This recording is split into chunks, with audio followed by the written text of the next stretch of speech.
We have Zion. If a man said, "This is your get if you die, die. This is your get if I die from the illness of mine," or "This is your get after my death," he has not said anything. If he said, "This get should take effect immediately from today if I die," or "From now if I die, it is a get. From today and after my death, it is a get and not a get." If he dies, he performs chalitza, but not yibum.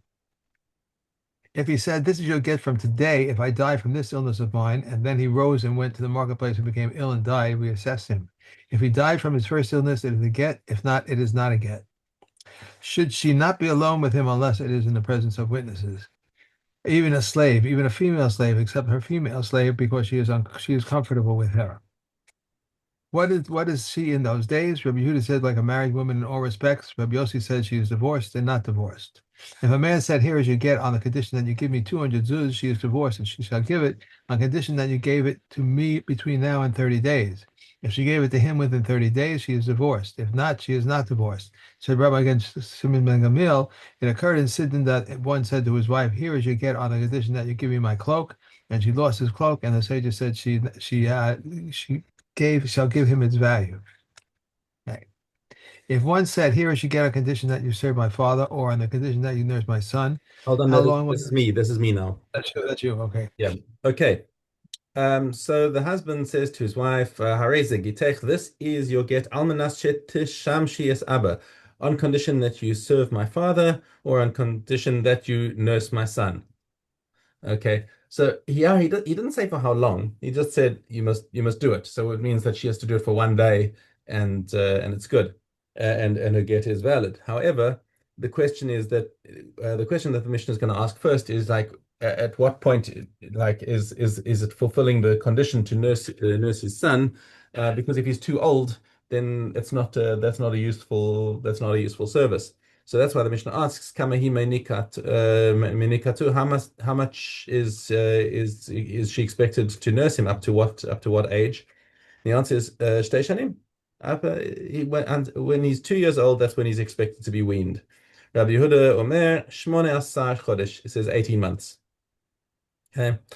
And in all of these cases, all she has to do is nurse him once on one day, and before that age, and the get is valid. However, in the next case, the husband changes his condition and says, uh, "Oh, slicha."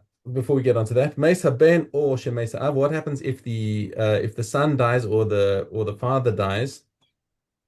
Hooray, a get. It's still it's the get is valid because it's not her fault that the son died or that the father died, and all that he asked her to do was to serve him once or nurse him once, and since that's no longer needed, it's presumed that the husband's condition is not something that he's just trying to make life difficult for her.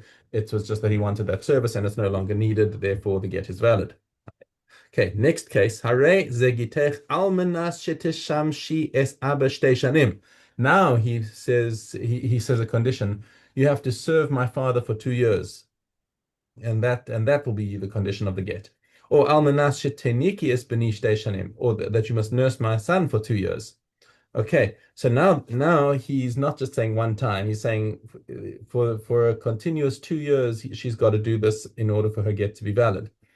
Okay. Now what happens is Mesa ben or Shemesa av, if the son died or the father died, or Shema Amar av ef sheni, or the father said, "Look, I really don't want you to serve me anymore."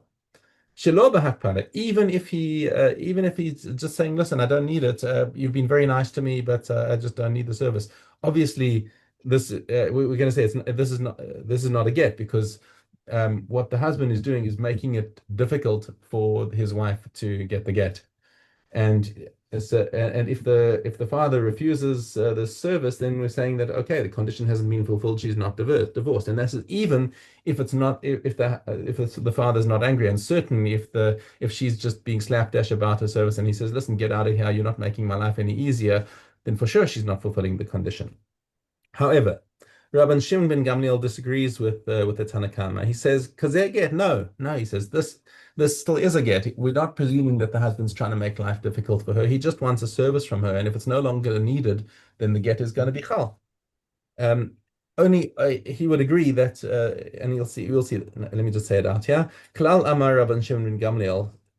Kol akava she'ena himena harei get. If the prevention of her keeping the condition is not her fault, then it's still a get. In other words, if she abuses the father and he tells her, "Get out of here, I don't want your help," that's her fault, and she hasn't fulfilled the condition. But if he dies, or if he refuses and says, "I don't need any help, thank you very much," um, that's not her fault, and therefore the get is valid. Kahati makes a footnote that the halacha does not follow Rabban Shimon ben Gamliel in this, although I'm not sure how practical this would be in terms of shilas. I don't see anyone asking this shaila very. It doesn't seem like a likely case. Anyway, Mishna Zayin. Hareze giteich im lo basi mikan ad shloshim yom. So, husband makes conditional get and says, "Look, if I haven't come home within 30 days." Now, what's in small print, or in between the lines in this Mishnah, is that he lives in Yehuda, and he says, "Look, if I go to the Galil, or if I haven't come back within 30 days," because the next clause of the Mishnah makes that clear. Haya holech me Yehuda le Galil. He was traveling from Yehuda to the Galil, and he reached Antipatras. So Antipatras is a town in Yehuda, which is right on the border of the Galil. And now he comes back, Batel Tanai, then his condition was not fulfilled. So what this Mishnah is really coming to teach us is just about geography, that Antipatras is considered part of Yehuda. That's it. Okay, and that means that he never left Yehuda, and therefore the get is not chal. Same thing in the next case, it's just in the reverse direction. Now he's coming in the reverse direction from Galil to Yehuda. Higia lekvar Osnai, and he reaches Kfar Osnai, which is again a border town, but it's Bechazar Batel Tanai. Also, this part of the mission is teaching us that Kfar Osnai is considered it's inside the Galil. Okay, so if we had to switch these two cases around, where the husband from the Yehuda had to reach Kfar Osnai, then we would say, yeah, that's a get, because he's now left Yehuda and he's now in the Galil. Okay, now Harei gitech im lo basi mikan ad shloshim yom. So once again, the husband says the 30-day condition. V'haya holech lemedinas hayam v'higia la'ako v'chazar. And now we're talking. He wanted to leave to Chutz La'aretz, and he reached the city of Akko. Now Akko is interesting. It's a border town. Right. It's the border of Israel in the north, and in fact, the border at one point went right through the city. So there was a certain point inside Akko that's considered that beyond it is considered Chutz La'aretz. Okay. Yeah, so that's an interesting thing, and we actually Rav Heber was in his shir yesterday was talking about the halacha of leaving Eretz Israel, and he brought Akko as an example. That the Chazal would, when they would accompany one of their colleagues who was leaving Eretz Israel, they would accompany him up to Akko and stop there because they didn't want to leave Eretz Israel. Okay, Higia la'Akko v'chazar batel tanao. If he reached Akko and came back, he has not left Eretz Israel, so his tanai is batel. Okay, haray zegitech kol zman she'evor mikeneged panaich shloshim yom. He says, "This is your get if I leave your presence for more than 30 days." Okay, haya holech uba. So he's coming and going all the time. V'hoil v'lo nisyached ima. If he never actually secludes himself with her, even if he comes home and says, hi, honey, I'm home, but we have witnesses that he never actually went into yichud with his own wife, then this is considered that he hasn't come back home. And if he carries on for 30 days like that, then the get is valid. Mishna ches, harei ze giteich, im lo basi mikan v'ad shnei masar chodesh. So he says, this is your get if I haven't come home after 12 months. Okay. Meis besoch shnei masar chodesh. And now during these 12 months he dies. So certainly his condition is going to be fulfilled because he's not going to have returned within his 12 months. But the fact is that he died before the get could take effect. So therefore she's a widow. She's not a divorcee. That's eno get. But if he phrases it differently, harei ze gitech me'achshav. This is your retroactive get. Imlo basi mikan ad 12 chodesh. Now the get is going to take place retroactively if he hasn't returned after 12 months. Okay. Umeis b'soch 12 chodesh, and now within the 12 months he dies.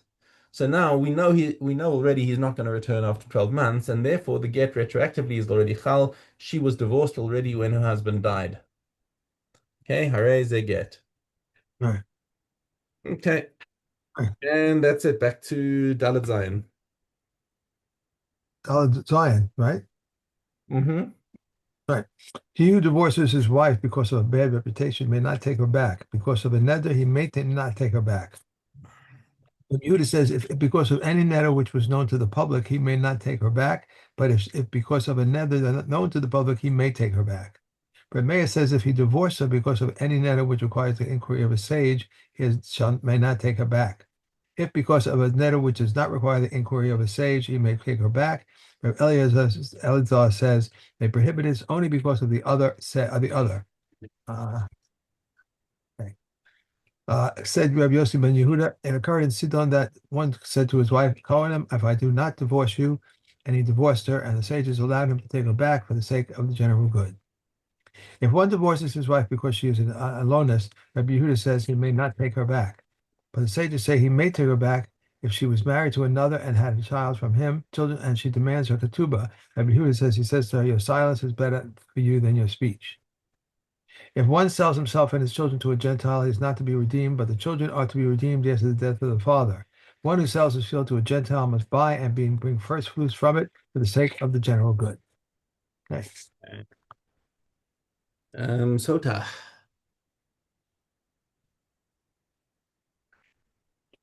Okay. Hey. Yeah. If he said, I am defiled, she writes a receipt for her marriage contract and divorce. But if she said, I am pure, they take her up on the eastern gate, which is opposite the Nakano gate, and where they gave the women suspected of adultery, they'll allow the bitter waters to drink. Purify the women who have given birth, and purify those who have been recovered from Sidras. A Kohen may took hold of her garments. If they tore, and if they became tainted, tattered, they became tattered, until he covers her bosom, and he does not her hair. Rabbi Huda says if her bosom was comely, he did not uncover it, and if her hair was comely, he did not loosen it. She was dressed in white, he dresses her in black. If she was wearing gold ornaments, chokers, and nose rings and finger rings, they removed them from her in order to disgrace her, and then brings an Egyptian rope and ties it above her breast.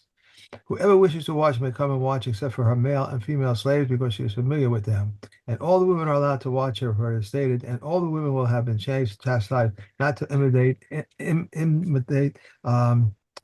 lewdness. Okay. According to the standard on which one behaves, he is treated. She adorned herself for the sin, the mighty disgraced her. She revealed herself for the sin, the Almighty revealed her sin. She sinned with the thigh first, and then with the belly. Therefore, the thigh should be struck first, and then the belly, and the rest of the body does not escape either. Okay. Mm-hmm.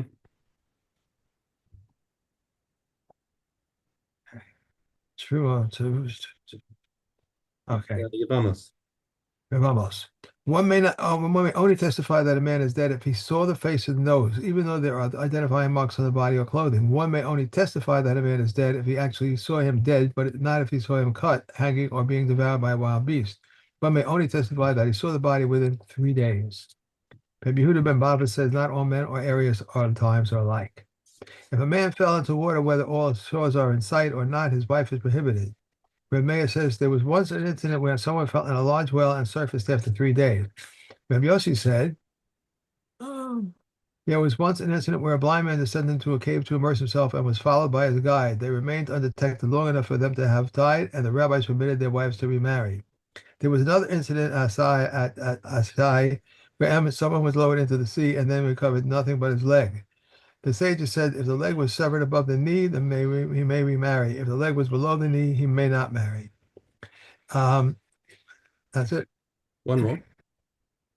Even if he heard the woman saying so and so died, it is sufficient. Rabbi Yehuda says, even if he heard children saying we're going to utilize Bo and bury so and so, his testimony is valid whether he stands to testify or not. Rabbi Yehuda says, even if he intended to testify, but if it was not you intended to testify, his testimony is not valid. Okay. Okay, and tomorrow we're going to start Kasubos. Kasubos? Okay. Yeah. Shabbos. Okay. Okay, this is test Zion Yud, not test Zion Aleph. Dalet. If there were, and to there may he take out all the utensils required for his use, and he may don all that he can wear and wrap himself, and all that he can wrap himself. If Yossi says he may don only 18 articles of apparel, and he may return and don other garments and take them out. And he may say to others, come and save with me. If Shimon's Ben Nathan says we may spread a kid's hide over a chest, a box, or a closet that has caught fire because it singes. Likewise, we may take a partition with any vessels, whether empty, full, or empty, so that the fire not spread. Rabbi Yossi prohibits making a petition with new earthenware vessels filled with water because they cannot endure the fire and they crack and thereby extinguish the fire. If a Gentile came to extinguish, they might say to him, extinguish, nor must they say to him, do not extinguish, because his resting is not their responsibility. But if a minor comes to extinguish, they may not allow him to do so because he was resting his responsibility. Okay. Taurus.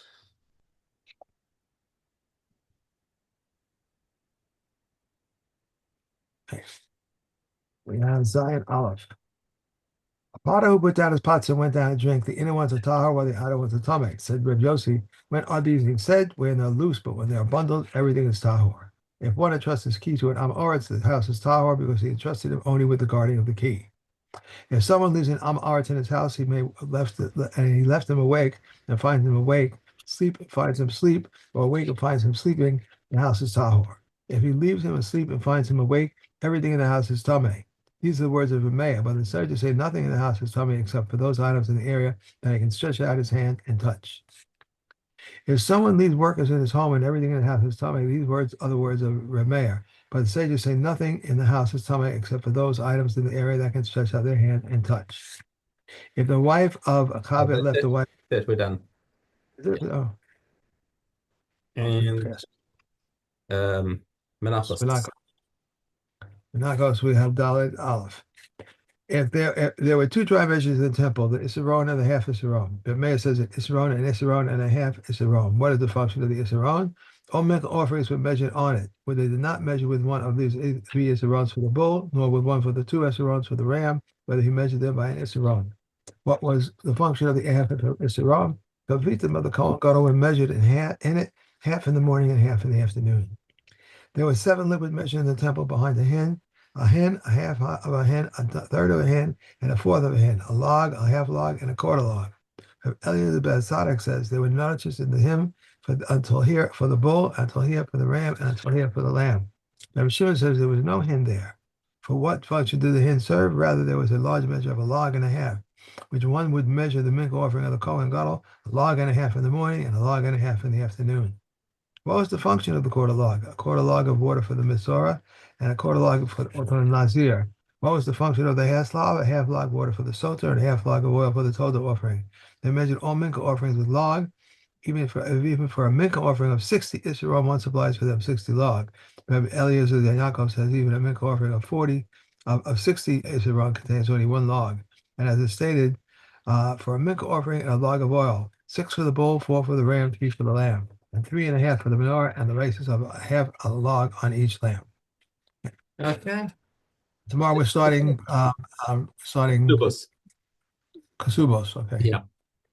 memory. Okay, All have a right. great day. You too. Thanks. Shavuot Bye. tov. Bye.